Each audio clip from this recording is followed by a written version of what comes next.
ചോദ്യങ്ങൾക്ക് ക്രൈസ്തവ ഉത്തരങ്ങൾ. ചോദ്യം 15. ഏകരക്ഷകവാദം മൗലികവാദമോ? ചോദ്യം: ഇന്നത്തെ ലോകത്തിലെ ഏറ്റവും വലിയ ഭീഷണിയായി നിലനിൽക്കുന്നത് മൗലികവാദമാണെന്ന് എല്ലാവരും പറയുന്നുണ്ടല്ലോ. എല്ലാവർക്കും ഏകരക്ഷകൻ ക്രിസ്തുവാണെന്ന താത്വിക നിലപാട് മതമൗലികവാദത്തിൻ്റെ മൂലകാരണമല്ലേ? മതേതരത്വം ഇന്ത്യയുടെ അടിസ്ഥാന തത്വമായി സ്വീകരിച്ചിരിക്കുന്ന പശ്ചാത്തലത്തിൽ ക്രൈസ്തവ സഭയ്ക്ക് ഇന്ത്യയിൽ എങ്ങനെ നിലനിൽക്കാനാവും? ഉത്തരം: 1.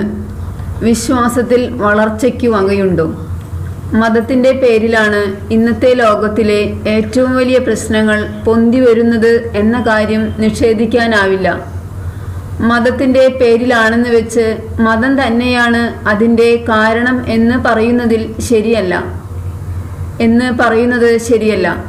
ഭക്ഷണത്തിൻ്റെ പേരിലാണ് മനുഷ്യർ തമ്മിൽ സംഘർഷങ്ങൾ നിറഞ്ഞു നിൽക്കുന്നതെന്നുള്ളതും ആത്യന്തികമായി ശരിയാണല്ലോ. കാരണം എല്ലാ പ്രശ്നങ്ങളുടെയും പുറകിൽ ആഹാരത്തിൻ്റെ പ്രശ്നമാണ് നിലകൊള്ളുന്നത്. എന്നുവെച്ച് ഭക്ഷണം വേണ്ടെന്ന് വയ്ക്കാൻ പറ്റുകയില്ലല്ലോ. അതവിടെ നിൽക്കട്ടെ.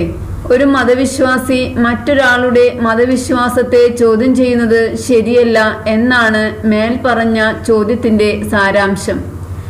മതവിശ്വാസ രംഗത്ത് ആരും ആരോടും കൂടുതൽ മെച്ചപ്പെട്ട ഒരു വ്യവസ്ഥിതിയെക്കുറിച്ച് സംസാരിക്കേണ്ട ആവശ്യമില്ല, അഥവാ സംസാരിക്കാൻ പാടില്ല എന്നൊരു നിലപാട് എടുക്കുകയാണെങ്കിൽ ഇന്ന് ലോകത്തിലുള്ള ഒരു മതവും നിലവിൽ വരില്ലായിരുന്നു.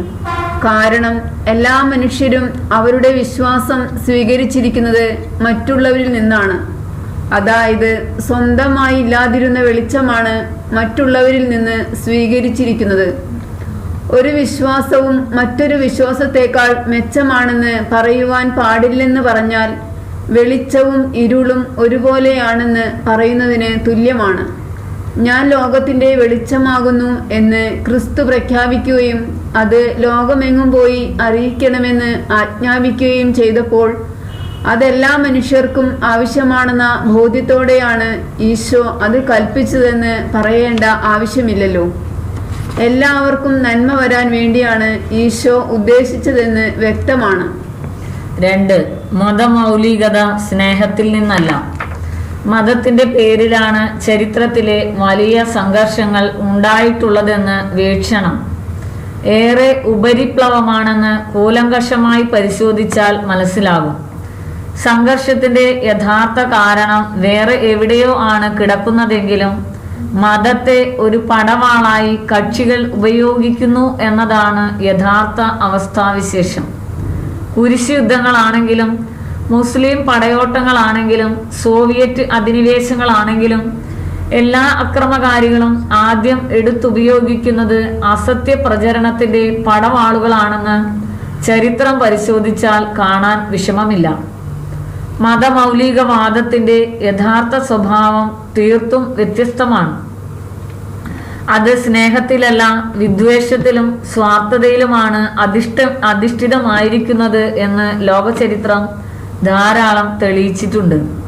അതുകൊണ്ട് ക്രിസ്തു ഓരോ മനുഷ്യൻ്റെയും രക്ഷകനാണ് എന്ന സത്യം എല്ലാ മനുഷ്യരെയും അറിയിക്കുവാൻ ക്രിസ്തുവിൻ്റെ അനുയായികൾക്ക് ഗൗരവമായ കടമയുണ്ട്. ആ സന്ദേശം സ്വീകരിക്കുവാൻ ആരെയും നിർബന്ധിക്കാൻ പാടില്ല എന്നത് ശരി എന്നു തന്നെയല്ല, അത് സാധ്യമല്ല താനും. 3. രക്ഷകനെ കണ്ടെത്തൽ. ഗലീലയിൽ ശ്രമിച്ചത് ക്രിസ്തു ആരാണെന്നാണ്. ഒരു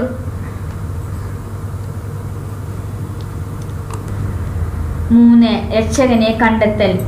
ഗലീലയിൽ ശ്രമിച്ചത് ക്രിസ്തു ആരാണെന്ന് ഒരു അഭ്യസ്തവിദ്യന് യുക്തിസഹമായി ബോധ്യം വരുത്തുന്ന ഒരു ചരിത്രാവതരണം ചെയ്യുവാനാണ്. താൻ ആരാണെന്നാണ് ഈശോ സ്വയം അവകാശപ്പെട്ടത്. ആരാണെന്നാണ് തൻ്റെ ജീവിതവും പ്രവർത്തനവും തെളിയിക്കുന്നു. ആരാണെന്ന വിശ്വാസത്തിലേക്കാണ് തൻ്റെ ശിഷ്യന്മാർ എത്തിച്ചേർന്നത്. ആരാണെന്നാണ് തൻ്റെ മരണവും ഉത്ഥാനാന്തര സംഭവങ്ങളും വെളിപ്പെടുത്തിയത്. ഇതൊക്കെയാണ് നമ്മുടെ പഠന വിഷയം. സുവിശേഷങ്ങളുടെ ഓരോ പേജിലും ഈ സത്യങ്ങൾ നിറഞ്ഞു നിൽക്കുന്നു. ഉദാഹരണമായി നിക്കോദേവൂസും ഈശോയും തമ്മിൽ നടന്ന ദീർഘമായ ഒരു സംഭാഷണം സെന്റ് ജോൺ 3-ാം അധ്യായത്തിൽ വിവരിക്കുന്നുണ്ടല്ലോ. 100 വയസ്സുവരെ ജീവിച്ചുവെന്ന പാരമ്പര്യം സാക്ഷ്യപ്പെടുത്തുന്ന യോഹന്നാൻ ഈശോയുമായി ബന്ധപ്പെട്ട് ജീവിച്ച 70 വർഷത്തെ ക്രൈസ്തവാനുഭവങ്ങളുടെ വെളിച്ചത്തിൽ അതിൻ്റെയൊക്കെ ആരംഭങ്ങളെക്കുറിച്ചുള്ള ഓർമ്മകൾ അയവിറക്കുകയാണ് ഇവിടെ. ദൈവരാജ്യത്തിൽ പ്രവേശിക്കുവാൻ അരൂപിയാൽ വീണ്ടും ജനിക്കണമെന്ന് തുടങ്ങിയ മഹച്ചിന്തകൾ ഗുരുമുഖത്തു നിന്ന് തന്നെ കേൾക്കുമ്പോഴുള്ള അദ്ദേഹത്തിൻ്റെ ഹൃദയത്തുടിപ്പുകൾ നമ്മുടെ ചെവികളിൽ മുഴങ്ങുന്നു. ഇതുപോലെയുള്ള ഒരു അനുഭവമാണ് ഈശോയുടെ ചരിത്രം വായിക്കുന്നവർക്കും ഉണ്ടാകാനിടയുള്ളത്. പണ്ടേ തന്നെ നമുക്കുള്ള അറിവുകൾ പുതിയൊരു കാഴ്ചപ്പാടിലൂടെ കൂട്ടി വായിക്കുമ്പോൾ അത് നമ്മുടെ ജീവിതത്തെ വേറെ ഒരു വിധാനത്തിലേക്ക് ഉയർത്തും. തീർച്ച. ഒരു വാദം തർക്കിച്ച് ജയിക്കുകയല്ല, ഒരു പുതിയ ഉൾക്കാഴ്ച ലഭിക്കുകയാണ് ഈ ചർച്ചയുടെ ലക്ഷ്യം. ഈ വിഷയത്തെക്കുറിച്ച് കൂടുതൽ അറിയുവാൻ താഴെ കൊടുത്തിരിക്കുന്ന ഇക്തോസ് ബുക്സിൽ നിന്നും മറ്റ് എപ്പിസോഡുകളിൽ നിന്നുമുള്ള 4 വായനകളിൽ നിന്നും ചില ഭാഗങ്ങൾ ഇവിടെ വായിച്ചു കേൾക്കുക.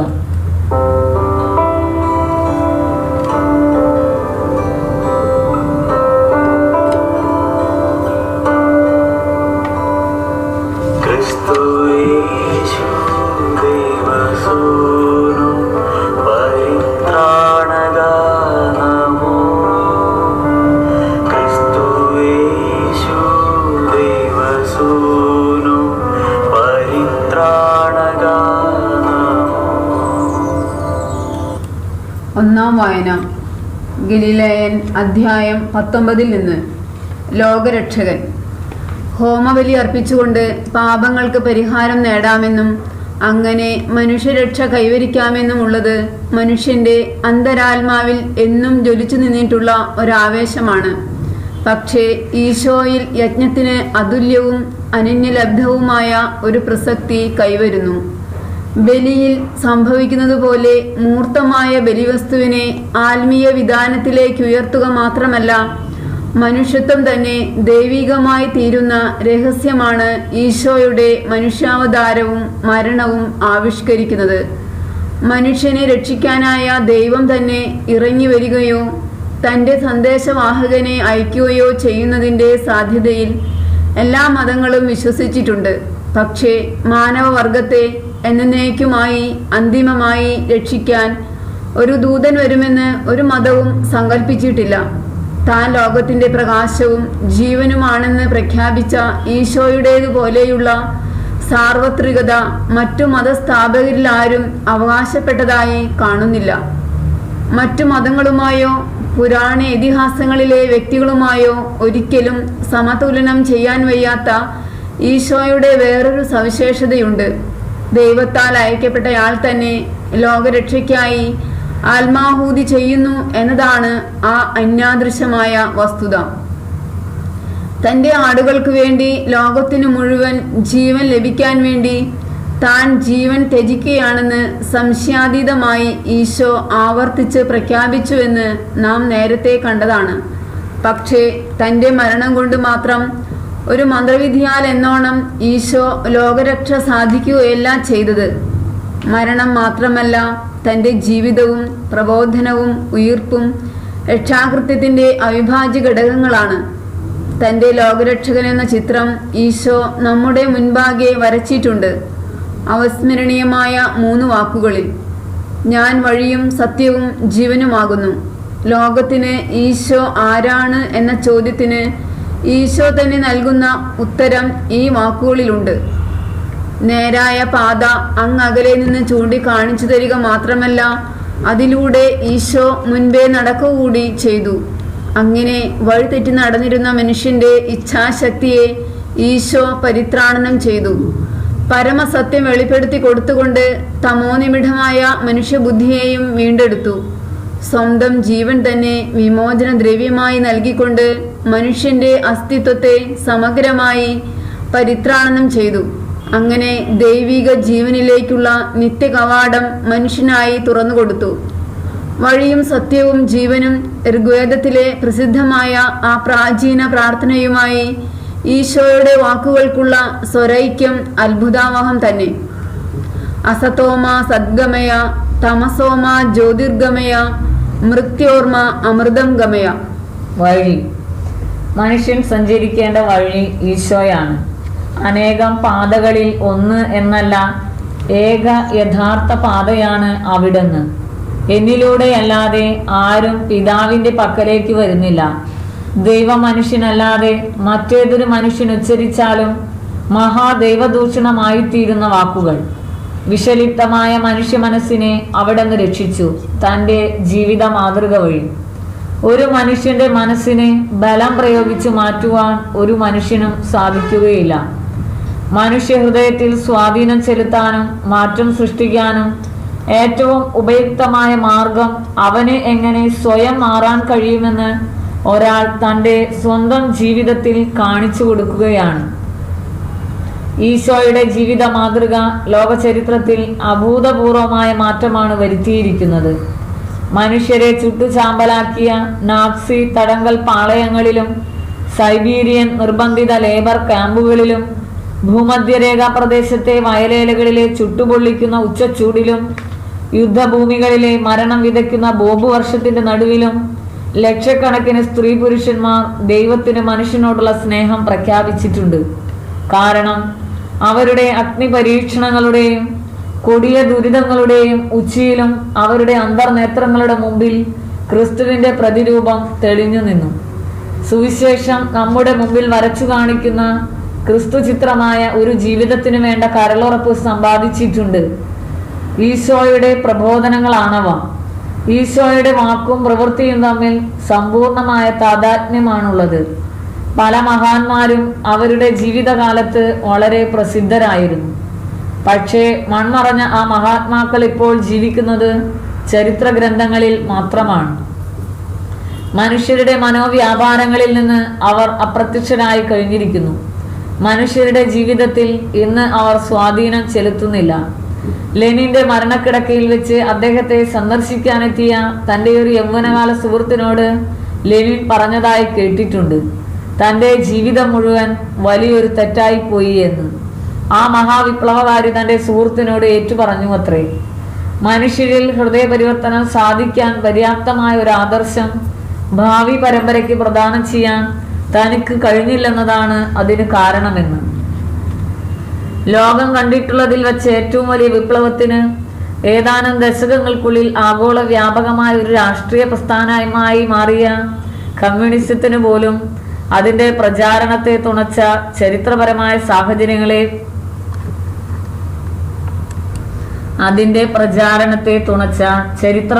സാഹചര്യങ്ങളെ അതിജീവിക്കുവാൻ കഴിയുകയില്ല. കാരണം അതിന് ഒരാത്മാവില്ലെന്നത് തന്നെ. എന്നാൽ ഒരിടയനും ഒരു കൂട്ടവും ആകുന്നതുവരെ തുടരുമെന്ന് ക്രിസ്തു പ്രവചിച്ച ആ പ്രസ്ഥാനം അനേകം നൂറ്റാണ്ടുകൾ കഴിഞ്ഞിട്ടും ഇന്നും ശക്തമായി തന്നെ മുന്നേറിക്കൊണ്ടിരിക്കുകയാണ്. കാരണം അതിനെ മുന്നോട്ട് നയിക്കുന്ന അതിൻ്റെ ഉള്ളിലെ ചാലകശക്തി ഈശോയുടെ ജീവിത മാതൃകയാണ്. ചരിത്രത്തിൻ്റെ ഋതുഭേദങ്ങളിലോ അവസ്ഥാന്തരങ്ങളിലോ തുരുമ്പു കയറാത്ത തനി തങ്കമാണ് ആ പാവന മാതൃക. ദൈവം തന്നെ മനുഷ്യനായി ദൈവത്തിന്റെ മക്കളെ പോലെ എങ്ങനെ ജീവിക്കാമെന്ന് കാണിച്ചു തന്നു. അങ്ങനെ തൻ്റെ കാൽപ്പാടുകളെ പിന്തുടരാൻ ആഹ്വാനം ചെയ്തുകൊണ്ട് മനുഷ്യന്റെ ഇച്ഛാശക്തിയെ ഈശോ വീണ്ടെടുക്കുകയാണ് ചെയ്തത്. സത്യം. പക്ഷേ ആ കാലടിപ്പാടുകൾ തിരിച്ചറിയണമെങ്കിൽ വെളിച്ചം വേണം. ആ വെളിച്ചം നൽകി മനുഷ്യബുദ്ധിയെ പരിത്രാണനം ചെയ്തുവെന്നതാണ് ഈശോ ലോകരക്ഷ സാധിച്ചതിൻ്റെ വേറൊരു വശം. ആശയങ്ങളാണ് ലോകത്തെ ഭരിക്കുന്നത് എന്നാണല്ലോ ആപ്തവാക്യം. ലോകഗുരുവാണ് ഈശോ. എത്രയെടുത്താലും തീരാത്ത ഭണ്ഡാകാരമാണ് ഈശോയുടെ പ്രബോധനങ്ങൾ. എല്ലാ കാലഘട്ടങ്ങളിലും എല്ലാ ജീവിത സാഹചര്യങ്ങളിലും മനുഷ്യനെ സ്വതന്ത്രനാകുന്ന, മനുഷ്യഭാഗധേയത്തെ പ്രകാശപൂരിതമാക്കുന്ന സത്യം അവിടെയാണ് അവൻ കണ്ടെത്തുന്നത്. കുരുടർക്ക് വഴികാട്ടിയും കൂരിരുട്ടിൽ വെളിച്ചവുമായി പിതാവ് തന്നെ അയച്ചിരിക്കുകയാണെന്ന ഈശോയുടെ ബോധ്യം സുവിശേഷത്തിൽ ഉടനീളം കാണാം. ഈശോയുടെ ഈ അവബോധത്തിന് മത്തായിയുടെ സുവിശേഷം സവിശേഷ പ്രാധാന്യം നൽകുന്നുണ്ട്. വരാനിരിക്കുന്ന മെസ്സിയാസിന്റെ പ്രബോധന ദൗത്യത്തെപ്പറ്റി പഴയ നിയമം തെളിവായി പ്രവചിക്കുന്നുണ്ട്. നസറത്തിൽ വെച്ച് ഈശോ ചെയ്ത തൻ്റെ കന്നിപ്രസംഗത്തിൽ വെച്ച് ഈശോ തന്നെ ഏശയ്യായുടെ പ്രവചനത്തിലേക്ക് വിരൽ ചൂണ്ടുന്നു. ദൈവമായ കർത്താവ് എന്നെ അഭിഷേകം ചെയ്തിരിക്കുന്നു, ആകയാൽ അവിടുത്തെ ആത്മാവ് എന്നിലുണ്ട്. വിനീത ഹൃദയരോട് സുവിശേഷം പ്രസംഗിക്കാനും ഭഗ്നഹൃദയരെ സുഖപ്പെടുത്തുവാനും വേണ്ടി കർത്താവ് എന്നെ അയച്ചിരിക്കുകയാണ്. ഏശയ്യ 61:1.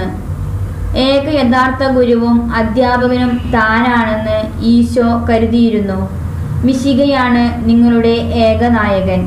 മത്തായി 23:10. സർവോപരി ആ വാക്കുകളുണ്ടല്ലോ, ഞാൻ ലോകത്തിൻ്റെ പ്രകാശമാകുന്നു. എന്നെ പിന്തുടരുന്നവൻ ഒരിക്കലും അന്ധകാരത്തിൽ നടക്കുന്നില്ല, അവന് ജീവന്റെ വെളിച്ചം ഉണ്ടായിരിക്കും. യോഹന്നാൻ 8:12. അതുപോലെ തന്നെ ശക്തമാണ് ഈശോ പിലാത്തോസിനോട് പറഞ്ഞ വാക്കുകൾ. സത്യത്തിനു സാക്ഷ്യം വഹിക്കാനാണ് ഞാൻ ജനിച്ചിരിക്കുന്നത്, അതിനു വേണ്ടിയാണ് ഞാൻ ലോകത്തിലേക്ക് വന്നത്. സത്യമയനായ ഏവനും എൻ്റെ സ്വരം കേൾക്കുന്നു. യോഹന്നാൻ 18:37. ഈശോയുടെ വാക്കുകൾ അന്വർത്ഥമാണെന്ന് ചരിത്രം സാക്ഷ്യപ്പെടുത്തി കഴിഞ്ഞു. ജീവൻ കഴിഞ്ഞ കാലത്തിൽ അരങ്ങേറിയ ഒരു സംഭവത്തെ കേന്ദ്രീകരിച്ചാണത് നിലകൊള്ളുന്നതെങ്കിലും പണ്ടെങ്ങോ ഒരിക്കൽ നടന്നു കഴിഞ്ഞ ഒരു സംഭവം മാത്രമായി മനുഷ്യപരിത്രാണനത്തെ കരുതിക്കൂടാ. ക്രിസ്തുവിലൂടെ ചരിത്രത്തിലെ ഓരോ നിമിഷത്തെയും ചൈതന്യധന്യമാക്കുന്ന ദൈവത്തിൻ്റെ പ്രവർത്തനമാണ് പരിത്രാണനം. കടന്നുപോകുന്ന ഓരോ ക്ഷണത്തിലും അന്തഃസ്ഥിതമാണ് ദൈവത്തിൻ്റെ പരിത്രാണോത്സുകമായ സ്നേഹവായ്പ്. മനുഷ്യന്റെ ഇച്ഛാശക്തിയെയും ബുദ്ധിയെയും നയിക്കുന്നതിൽ ഒതുങ്ങുന്നില്ല ദൈവത്തിൻ്റെ ജീവത്തായ ആ പ്രവർത്തനം. പ്രത്യുത മനുഷ്യനിൽ സ്വത്വപരമായ ഒണ്ടോളജിക്കൽ ഒരു മാറ്റത്തിന് അത് നിദാനമാകുന്നു. മനുഷ്യന് ദൈവത്തോടുള്ള ബന്ധത്തിൽ തന്നെ മാറ്റം വന്നു കഴിഞ്ഞു. ബന്ധങ്ങളുടെ പ്രാധാന്യം അനുദിന ജീവിതത്തിൽ നിന്ന് നമുക്ക് വേണ്ടുവോളം അറിയാം. നാം എന്താണ് എന്ന് നിർണയിക്കുന്നത്, നാം ആരാണ്, ആരുടെ ആരാണ്, സമൂഹത്തിൽ ആരാണ് എന്നെല്ലാം നിർണയിക്കുന്നത് ബന്ധങ്ങളാണല്ലോ. ബന്ധങ്ങളിൽ വന്നു ഭവിക്കുന്ന മാറ്റങ്ങൾ നമ്മുടെ സത്തയിൽ സാരാംശത്തിൽ പ്രതിഫലിക്കുന്നു. വെറും ശാരീരിക തലത്തിൽ മാത്രമല്ല, പ്രകൃത്യാതീതമായ തലത്തിലും ആ മാറ്റം സംഭവിക്കാം. ഞാൻ ലോകത്തിൻ്റെ പ്രകാശമാകുന്നു, അവർക്ക് ജീവൻ ഉണ്ടാകുന്നതിന് വേണ്ടിയാണ് ഞാൻ വന്നിരിക്കുന്നത് എന്നീ പ്രഖ്യാപനങ്ങൾ പരിത്രാണത്തിൻ്റെ ഏറ്റവും സാരവത്തായ സത്യത്തിലേക്കാണ് വിരൽ ചൂണ്ടുന്നത്. ഈശോ വീണ്ടെടുത്തത് മനുഷ്യന്റെ ഇച്ഛാശക്തിയെയും ബുദ്ധിയെയും മാത്രമല്ല, അവന്റെ സമഗ്രമായ സത്തയെയാണ്. തന്നിലൂടെ ദൈവവുമായി പിതൃപുത്ര ബന്ധത്തിൽ ഏർപ്പെടുവാൻ മനുഷ്യനെ ഈശോ പ്രാപ്തനാക്കിയിരിക്കുന്നു.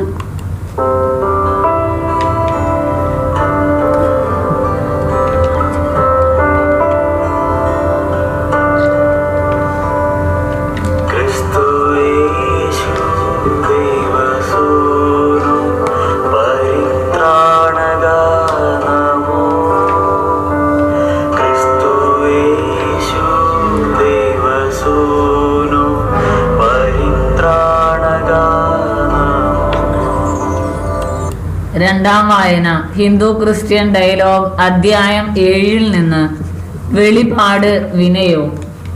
ലഘുലേഖ 3 ദിവ്യ സന്ദേശ വാഹകൻ. മനുഷ്യൻ പ്രപഞ്ച ശില്പിയോ ശില്പമോ എന്ന ചോദ്യത്തിന്റെ ഒരു തുടർച്ചയാണ് പ്രസ്തുത മതപ്രവാചകരുടെ ദൗത്യത്തെക്കുറിച്ചുള്ള ഈ ലേഖനം. ദൈവം തൻ്റെ പ്രവാചകരിലൂടെ പരസ്പര വിരുദ്ധമായ സന്ദേശങ്ങൾ നൽകിയെന്ന് സങ്കല്പിക്കാമോ എന്നാണ് ചോദ്യം. മതചരിത്രപരമായ ഒരു താത്വിക ചിന്തയാണ് ഈ പ്രമേയമെന്ന് തോന്നാം. ചരിത്ര പഠനത്തിൽ നിന്നുള്ള ശാസ്ത്രീയ നിഗമനമെന്ന നിലയിൽ ചരിത്രത്തിൻ്റെ തത്വശാസ്ത്രം എന്ന പോലെ, പക്ഷേ ഇവിടെ നാം ഒരു ചരിത്ര വിജ്ഞാനീയം അവതരിപ്പിക്കുകയല്ല, ദൈവവിജ്ഞാനീയപരമായ പ്രസ്താവനയാണിത്. നോവലുകളുടെ ഇതിവൃത്തവും സമാപനവും വായിച്ചു കഴിയുമ്പോഴാണ് പലപ്പോഴും അതിൽ നടന്ന ഓരോ സംഭവങ്ങളുടെ അർത്ഥങ്ങൾ മനസ്സിലാവുക. ഈശോയുടെ കഥയിലൂടെയാണ് വെളിവാകുന്നത് ലോകചരിത്രത്തിന് അർത്ഥം നൽകുന്നത് ആ കഥയാണെന്ന്. മനുഷ്യ ചരിത്രത്തിലെ നിർണായക വഴിത്തിരിവുകളെ പുതിയ വെളിച്ചത്തിൽ കാണാൻ അപ്പോൾ മുതൽ സാധിക്കുന്നു. 3-ാം സഹസ്രാബ്ദത്തിൽ നാം പ്രവേശിച്ചു കഴിഞ്ഞു. ഏതാനും ദശാബ്ദങ്ങൾക്കകം മനുഷ്യവംശം തിരിച്ചറിയാനാവാത്ത വിധം രൂപാന്തരം പ്രാപിക്കുമെന്ന് വിദഗ്ധർ പ്രവചിക്കുന്നു. വൈദ്യശാസ്ത്ര രംഗത്ത് ശരീരാവയവങ്ങൾക്ക് സ്പെയർ പാർട്ട് ഷോപ്പുകൾ, വിദൂര ഗ്രഹങ്ങളിലേക്ക് സാധാരണക്കാർക്ക് പോലും യാത്ര സാധ്യമാവുക, ഇലക്ട്രോണിക് കച്ചവടം വഴി ലോകത്തെവിടെ നിന്നുമുള്ള ഏതു സാധനവും മണിക്കൂറുകൾക്കകം നമ്മുടെ വീട്ടിലെത്തുക, ലോകത്തിൽ ആരുമായും എപ്പോൾ വേണമെങ്കിലും മുഖാമുഖം സംസാരിക്കാനാവുക, ഒരു ലോക ഗവൺമെന്റ് അധികാരത്തിൽ വരിക, ശിശുക്കൾ ഗർഭാശയത്തിനുള്ളിൽ വെളിയിൽ ആവശ്യമുള്ള ഗുണങ്ങളോടുകൂടി ഉൽപ്പാദിപ്പിക്കപ്പെടുക മുതലായ സാധ്യതകൾ നമ്മെ അത്ഭുത സ്തബ്ധരാക്കുന്നു. പക്ഷേ മനുഷ്യൻ എന്ന പ്രതിഭാസത്തിന് എന്തു സംഭവിക്കും എന്ന് പ്രവചിക്കാൻ അവർക്ക് സാധിക്കുന്നില്ല. കാരണം ദൈവമെന്ന പരാശക്തിയുടെ ഇടപെടലുകൾ ഇതുവരെ എങ്ങനെ ആയിരുന്നു എന്നതിന്റെ അടിസ്ഥാനത്തിൽ അല്ലാതെ ഭാവി ഇടപെടലുകളെ കുറിച്ച് എന്തെങ്കിലും പറയാൻ ആർക്കാണ് സാധിക്കുക? അതാണ് ഈ ഉപന്യാസത്തിന്റെ വിഷയം. ദൈവം ചരിത്രത്തിൽ ഇടപെട്ടതിന്റെ ചരിത്രം വിശ്വാസ വിഷയമാണ്. അതേപ്പറ്റി നമുക്കല്പം ചിന്തിക്കാം. മോക്ഷം പ്രാപിക്കാൻ കേഴുന്ന മനുഷ്യവംശത്തെ ദൈവം കാലാകാലങ്ങളിൽ പ്രവാചകന്മാരെ നൽകി അനുഗ്രഹിക്കുന്നുവെന്ന് പൂർണ്ണമായും വെളിപ്പെടുന്നത് ആ പ്രവചനങ്ങളുടെയെല്ലാം പൂർത്തീകരണമായ ക്രിസ്തു സംഭവത്തിന് നാം ദൃക്സാക്ഷികളാകുമ്പോഴാണ്. സൂര്യൻ ഉദിക്കുമ്പോഴാണ് മനസ്സിലാവുക ചന്ദ്രന്റെ പ്രഭ സൂര്യനിൽ നിന്നും കടമെടുത്ത പ്രതിഫലനമാണെന്ന്. പക്ഷേ മനുഷ്യൻ പലപ്പോഴും പരിചിതമായത് വിട്ടുകളയാൻ മനസ്സില്ലാതെ പുതുമയെ തിരസ്കരിക്കാൻ ഇടയാകുന്നത് മനുഷ്യ ചരിത്രത്തിലെ ദുഃഖകരമായ ഒരു വൈരുദ്ധ്യമാണ്. ലഘുലേഖ 2-ൽ ചർച്ച ചെയ്ത പ്രമേയത്തെ തുടർന്നുള്ള മതസംവാദ ചിന്തകൾ ഈ ലഘുലേഖയിൽ തുടരുകയാണ്. ഈ അധ്യായത്തിന്റെ അടിസ്ഥാന പ്രമേയം 20 നൂറ്റാണ്ടുകൾ പഴക്കമുള്ളതാണ്. ഹെബ്രായർക്കുള്ള ലേഖനത്തിലെ ആദ്യ വാക്യത്തിന്റെ പരാവർത്തനം മാത്രമാണ്. ഇന്ത്യയുടെ ഹിന്ദു, മുസ്ലിം, ക്രിസ്ത്യൻ ചരിത്ര പശ്ചാത്തലം ലോകത്തിന്റെ സദ്ഗുരുവായ യേശുക്രിസ്തുവിന് വഴിയൊരുക്കുന്ന ദൈവിക നിയോഗമാണ്. ഇതാണ് നമ്മുടെ പ്രമേയം. ക്രിസ്തുവിന് മുമ്പുള്ള യഹൂദ ചരിത്രം ക്രിസ്തുവിലേക്കുള്ള വഴികാട്ടിയായിരിക്കുന്നത് പോലെ ഇന്ത്യയുടെ മതപരമായ ചരിത്ര പശ്ചാത്തലം ക്രിസ്തുവിന് വഴിയൊരുക്കി എന്നാണ് നാം ഇവിടെ അർത്ഥമാക്കുന്നത്. ഭാരതീയ പാരമ്പര്യം ആദ്യത്തെ ലഘുലേഖയിൽ നമ്പർ 192-ൽ പറഞ്ഞിരിക്കുന്നത് പോലെ 3-ാം അധ്യായം ചരിത്രത്തിൽ ഉരുത്തിരിഞ്ഞ വിശ്വാസത്തിന്റെ സാമൂഹ്യ രൂപമാണ് മതം. മനുഷ്യൻ ദൈവത്തെ അന്വേഷിച്ചതിന്റെ ചരിത്രം എന്നതിനേക്കാൾ മനുഷ്യനെ അന്വേഷിച്ചു വന്ന ദൈവത്തിനു മനുഷ്യൻ നൽകിയ പ്രത്യുത്തരത്തിന്റെ ചരിത്രം എന്നാണ് നാം ഇവിടെ ഉദ്ദേശിക്കുന്നത്. വേദാന്ത ചിന്തകൻ മുതൽ ഏറ്റവും പ്രാകൃത രൂപത്തിലുള്ള വിഗ്രഹാരാധകൻ വരെ ഭാരതത്തിലെ വിശ്വാസികളായ മനുഷ്യൻ ദൈവത്തിന്റെ സർവാതിശായിത്വവും ട്രാൻസെൻഡൻസ്, തത്സമയം തന്നെ സാർവത്രിക സാന്നിധ്യവും ഇമ്മനൻസ് ഉൾക്കൊണ്ടിരുന്നു എന്നത് ഇന്ത്യയുടെ ഒരു സവിശേഷതയാണ്. വിഗ്രഹങ്ങൾ, അഗ്നി, ദേവന്മാർ, ആത്മാവ് ഇവയെല്ലാം ബ്രഹ്മപൂർണവും അതേസമയം തന്നെ ബ്രഹ്മത്തിൽ നിന്നും വ്യതിരിക്തവുമാണെന്നാണ് വിവക്ഷ. ദാർശനികർക്ക് ലഭിച്ച ദിവ്യത്വത്തിന്റെ അനുഭവം പലപ്പോഴും രഹസ്യാത്മകമായ പ്രതിബിംബങ്ങളിലാണ് അവർ പ്രകടമാക്കുന്നത്. അവയിൽ ചിലതെങ്കിലും ഒരു സാർവത്രിക സദ്ഗുരുവിന്റെ പ്രതിച്ഛായ നിഴലിക്കുന്നതായി കാണാം. ഇന്ന് നാം പുറകോട്ട് നോക്കുമ്പോൾ അത് സദ്ഗുരു യേശു ക്രിസ്തുവിലേക്ക് വിരൽ ചൂണ്ടുന്നതായി നമുക്ക് അനുഭവപ്പെടുന്നു. ഋഗ്വേദം 10:90-ൽ ആലേഖനം ചെയ്യപ്പെടുന്ന ആദിപുരുഷന്റെ ചിത്രം അത്ഭുതകരം തന്നെ. പ്രപഞ്ച സൃഷ്ടി എന്ന ആദി സംഭവം ആദിപുരുഷന്റെ ബലിയായിട്ടാണ് അവിടെ അവതരിപ്പിക്കപ്പെടുന്നത്. പുരുഷ സൂക്തം എന്ന പേരിൽ പ്രസിദ്ധമായ അതിലെ ചില ഭാഗങ്ങൾ പകർത്തട്ടെ. 1.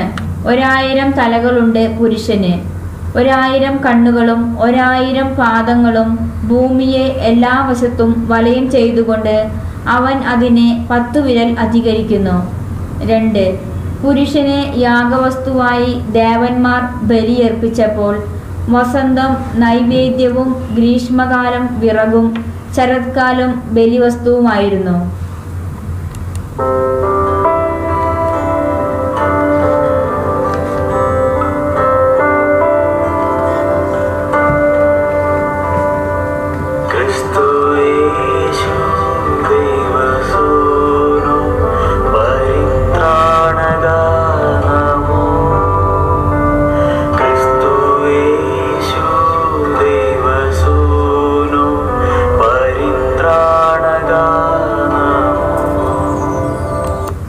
മൂന്നാം വായന ചോദ്യോത്തരം 49 നിന്ന്. ക്രിസ്തു ലോകക്ഷേമം സ്ഥാപിക്കുമോ? ചോദ്യം: ആധുനിക ലോകത്തിന്റെ പ്രശ്നങ്ങൾക്ക് ഉത്തരം ക്രിസ്തുവിലുണ്ടെന്നാണല്ലോ ഗലീലേയൻ അവകാശപ്പെടുന്നത്. ക്രൈസ്തവ മതത്തിന്റെ ധാർമ്മിക നിലവാരം മറ്റ് മതങ്ങളുടേതിൽ നിന്ന് ഉയർന്നതാണെന്ന് പറയാൻ പറ്റുമോ? അല്ലെങ്കിൽ എല്ലാ മനുഷ്യരും ധാർമ്മിക പ്രശ്നങ്ങളിൽ ഇതിനകം ഏകാഭിപ്രായത്തിലെത്തുമായിരുന്നു? അതിപ്പോഴും സംഭവിച്ചിട്ടില്ല. ഏത് ജയിലിലും ക്രിസ്ത്യാനികൾ ധാരാളമുണ്ട്. ജനസംഖ്യയുടെ അനുപാതമനുസരിച്ചും അതിൽ കൂടുതലുമുണ്ട്. പത്രവാർത്തകളിലെ കുറ്റകൃത്യങ്ങളിൽ അതുപോലെ തന്നെ. ജനങ്ങൾ ഇപ്പോഴും മതത്തിന്റെ പേരിൽ ആക്രമണങ്ങൾ അഴിച്ചുവിടുന്നുണ്ട്. അത് ക്രൈസ്തവരും ചെയ്തിട്ടുണ്ട്. അതിപ്പോഴും ചെയ്തുകൊണ്ടിരിക്കുന്നു. അക്കാര്യത്തിൽ മുസ്ലിമെന്നോ ഹിന്ദുവെന്നോ മറ്റേത് മതക്കാരെന്നോ ഉള്ള വ്യത്യാസമില്ല. അപ്പോൾ ക്രിസ്തു ലോകരക്ഷകനാണെന്ന് അവകാശപ്പെടുന്നതിനെന്തർത്ഥം? ഉത്തരം: 1. ക്രിസ്തുമതം ലോകക്ഷേമം വരുത്തുമോ? ഒരു മതസമൂഹമെന്ന നിലയിൽ ക്രൈസ്തവ മതം മറ്റു ജനങ്ങൾക്ക് ഒരു മാനദണ്ഡമാണെന്ന് ഒറ്റ നോട്ടത്തിൽ പറയാൻ പറ്റില്ലായിരിക്കാം. ക്രൈസ്തവരെന്ന് വെച്ചാൽ ക്രൈസ്തവരാകാൻ ശ്രമിക്കുന്നവരെന്നേ അർത്ഥമുള്ളൂ. പൂർണ്ണ ക്രൈസ്തവരായി ആരെങ്കിലുമുണ്ടോ? മാർപ്പാപ്പ തന്നെയായാലും അത് അവകാശപ്പെടുകയില്ല. പക്ഷേ ക്രിസ്തു എല്ലാ മനുഷ്യർക്കും ആദർശ മാനദണ്ഡമാണെന്ന് ക്രൈസ്തവർ അവകാശപ്പെടുന്നുണ്ട്. യേശുക്രിസ്തു ഇന്നലെയും ഇന്നും എന്നും ഒരാൾ തന്നെ എന്ന് എബ്രായർക്കുള്ള ലേഖനം 13:8 വാക്യത്തിൽ പറഞ്ഞിരിക്കുന്ന ആശയം ആരംഭം മുതൽ തന്നെയുള്ള ക്രൈസ്തവ വിശ്വാസമാണ്. 2. ദൈവത്തിൻ്റെ സ്വയാവിഷ്കാരം സ്വതന്ത്രമായി വേണം സ്വീകരിക്കാൻ എന്നത് ശരി. പക്ഷേ അത് മനുഷ്യന് ഐച്ഛികമല്ല. താൻ അവകാശപ്പെട്ട ആളല്ല ക്രിസ്തുവെങ്കിൽ ക്രിസ്തു ആരുമല്ല. പക്ഷേ ഈശോ ഒരു തട്ടിപ്പുകാരനാണെന്ന് ഇതുവരെ ആരും പറയാൻ തുനിഞ്ഞിട്ടില്ല. എല്ലാ മതങ്ങൾക്കും അവയുടേതായ മൂല്യങ്ങളുണ്ട്. പലതിലും ഉയർന്ന മൂല്യങ്ങൾ തന്നെയാണ്. പക്ഷേ അവ ക്രിസ്തുവിനെതിരായി അവയുടെ കവാടങ്ങൾ അടച്ചു കഴിഞ്ഞാൽ ആ മൂല്യങ്ങൾ തന്നെ നഷ്ടപ്പെടാനിടയാകും എന്നാണ് ക്രൈസ്തവ കാഴ്ചപ്പാട്. ഇന്നത്തെ ലോകത്തിൽ ഒന്ന് ചുറ്റും നോക്കുക. സത്യത്തിന്റെ ഗോപുരമായി മറ്റൊരു പ്രകാശഗോപുരം ചക്രവാളത്തിൽ ഉയർന്നു നിൽക്കുന്നുണ്ടോ? 3. ക്രൈസ്തവരുടെ പ്രായോഗിക ജീവിതത്തെ മറ്റു മതങ്ങളുടെ ആദർശ തത്വങ്ങളോടല്ല താരതമ്യപ്പെടുത്തേണ്ടത്. മറ്റു മതങ്ങളുടെ തത്വസംഹിതയെ വേണം ക്രിസ്തുവിൻ്റെ തത്വസംഹിതയോട് താരതമ്യപ്പെടുത്താൻ. 4. ആത്യന്തികമായി നോക്കുമ്പോൾ ലോകസമൂഹത്തിന്റെ പ്രശ്നം ധാർമ്മിക ലെവലിലാണല്ലോ. ചില ധാർമ്മിക മാനദണ്ഡങ്ങളിൽ എല്ലാ മനുഷ്യരും ഒരു സാമാന്യ മാനദണ്ഡത്തിലേക്ക് വന്നു ചേരാനാവാതെ ലോകത്തിന്റെ പ്രശ്നങ്ങൾക്ക് ഒരു പരിഹാരം കണ്ടെത്താൻ സാധ്യമല്ലെന്ന് എല്ലാവരും അംഗീകരിക്കുന്നുണ്ട്. ക്രൈസ്തവർ ആ ധാർമ്മികതയുടെ ഉച്ചിയിലെത്തിയെന്ന് ആരും അവകാശപ്പെടാൻ ഇടയില്ല. വാസ്തവത്തിൽ ക്രിസ്തുമതത്തിന്റെ സുവർണകാലം കഴിഞ്ഞിട്ടില്ല, വരാനിരിക്കുന്നതേ ഉള്ളൂ. 5. മുൻ പറഞ്ഞ ക്രിസ്തുവിന്റെ ധാർമ്മിക മാനദണ്ഡം ക്രൈസ്തവ സഭയിൽ കണ്ടെത്താനാവില്ലെങ്കിൽ പിന്നെ എവിടെയാണ് കണ്ടെത്തുക? എന്ന ചോദ്യം പ്രസക്തമാണ്. എന്നു തന്നെയല്ല, എല്ലാ മനുഷ്യർക്കും എല്ലാ കാലത്തും ക്രിസ്തു അഭിഗമ്യൻ ആകത്തക്ക വിധത്തിൽ എവിടെയാണ് ആ സാന്നിധ്യം കണ്ടെത്താനാവുക? ഈ പാറമേൽ എൻ്റെ പള്ളി ഞാൻ പണിയും എന്ന് പറഞ്ഞ ക്രിസ്തുവിന്റെ വാഗ്ദാനം ആ പള്ളിയിൽ നിവർത്തിതമാകുന്നില്ലെങ്കിൽ മറ്റെവിടെയാണ് കാണാനാവുക? 2.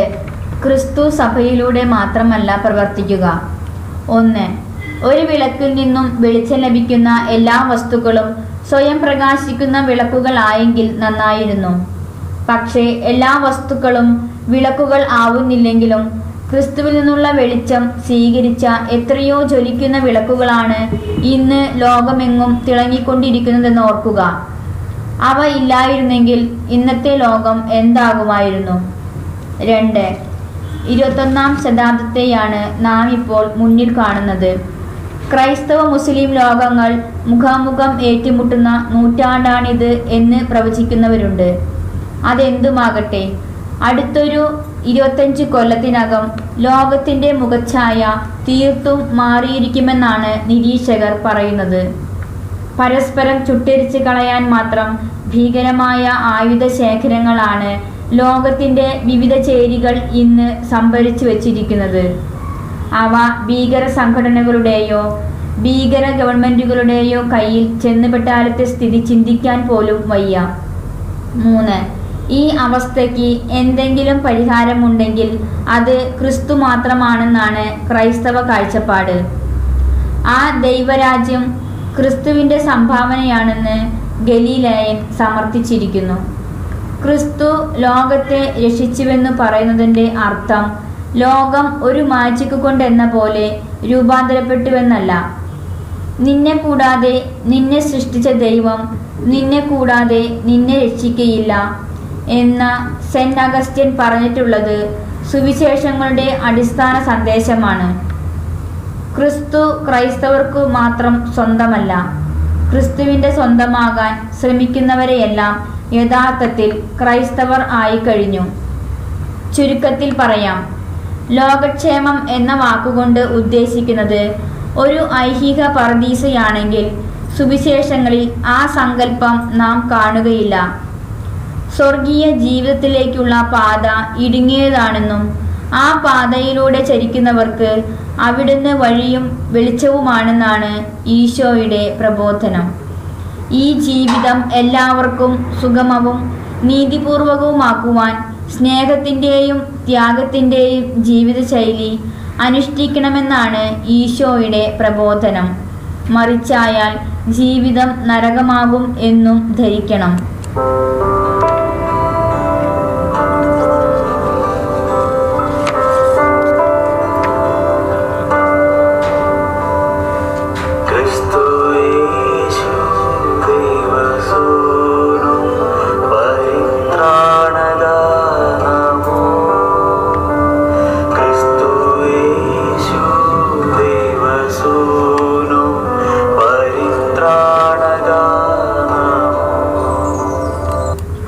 നാലാം വായന ചോദ്യോത്തരം 66 നിന്ന്.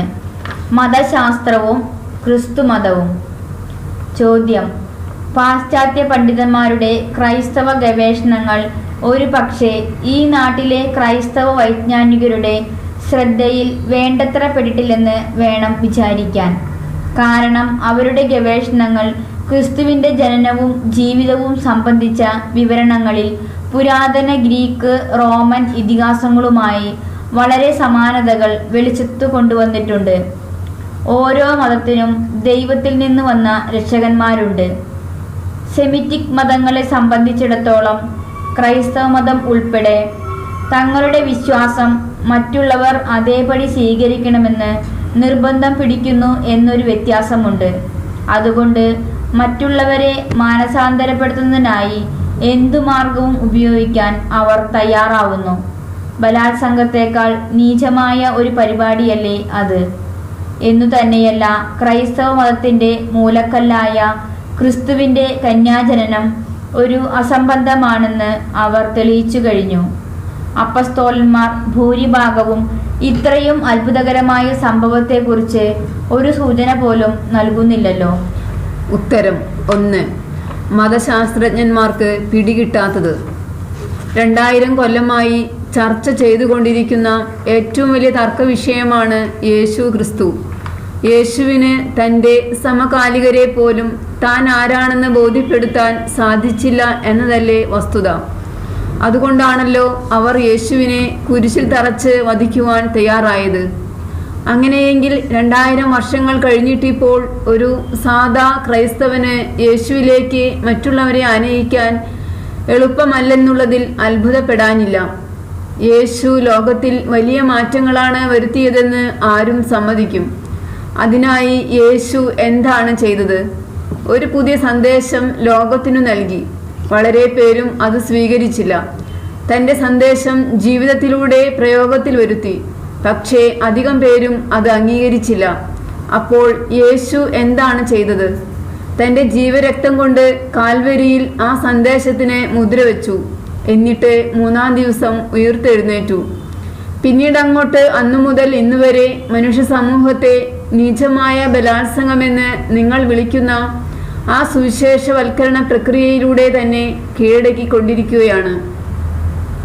അത് ലോകാവസാനം വരെ തുടർന്നു കൊണ്ടുപോകുമെന്നും തീർച്ചയാണ്. അത് യേശു തന്നെ പ്രവചിച്ചിട്ടുമുണ്ട്. ഒരാട്ടിടയനും ഒരജഗണവുമായി തീരുന്നതുവരെ അത് തുടരുമെന്നാണ് സുവിശേഷ സന്ദേശം. 2. സുവിശേഷ ഗ്രന്ഥം എവിടെ തുറന്നു നോക്കിയാലും നമ്മുടെ ശ്രദ്ധയിൽപ്പെടുന്ന ഒരു വസ്തുതയാണ് ഈശോയുടെ ഓരോ വാക്കിലും പ്രവൃത്തിയിലും താൻ ദൈവത്താൽ അയക്കപ്പെട്ട ലോകരക്ഷകനാണെന്ന അവബോധം സംശയത്തിനിടയില്ലാത്ത വിധത്തിൽ സ്ഫുരിക്കുന്നുണ്ടെന്നുള്ളത്. ക്രൈസ്തവ മതത്തിന്റെ ആദ്യ ശതകങ്ങൾ മുതൽ യേശു ദൈവപുത്രനും ലോകരക്ഷകനുമാണെന്ന വിശ്വാസമാണ് ക്രൈസ്തവത്തിന്റെ അടിസ്ഥാന ചിന്ത. മതപീഡനങ്ങളുടെ ആദ്യ ശതകങ്ങളിൽ ക്രൈസ്തവർ പരസ്പരം തിരിച്ചറിയാൻ വേണ്ടി ഉപയോഗിച്ചിരുന്ന ഒരു നിഗൂഢ പ്രതീകമായിരുന്നു മത്സ്യത്തിന്റെ ചിത്രം. ഗ്രീക്കിലെ ഇക്തോസ് എന്ന വാക്ക് ദൈവപുത്രനും ലോകരക്ഷകനുമായ യേശുക്രിസ്തു എന്ന ഗ്രീക്ക് വാക്കുകളുടെ ആദ്യാക്ഷരങ്ങൾ കൂട്ടിച്ചേർക്കുമ്പോൾ ലഭിക്കുന്നതാണ്. അതിൻ്റെ അർത്ഥം മത്സ്യം എന്നാണ്. മത്സ്യത്തിന്റെ ചിത്രം വരച്ചു കാണിച്ചാൽ അയാൾ ക്രൈസ്തവനാണെന്ന് സഹോദര ക്രൈസ്തവന് മനസ്സിലാകുന്നു. അതുകൊണ്ടാണ് നമ്മുടെ സംവാദം വെബ്സൈറ്റിന് ഇക്തോസ് ഫോറം എന്ന പേര് നൽകിയിരിക്കുന്നത്. ഈ വിശ്വാസത്തിന്റെ അടിസ്ഥാനത്തിൽ എല്ലാം നോക്കിക്കാണാൻ നാം ശ്രമിക്കുന്നു എന്നർത്ഥം. 3. എറിയാൻ കല്ലുകളേറെ.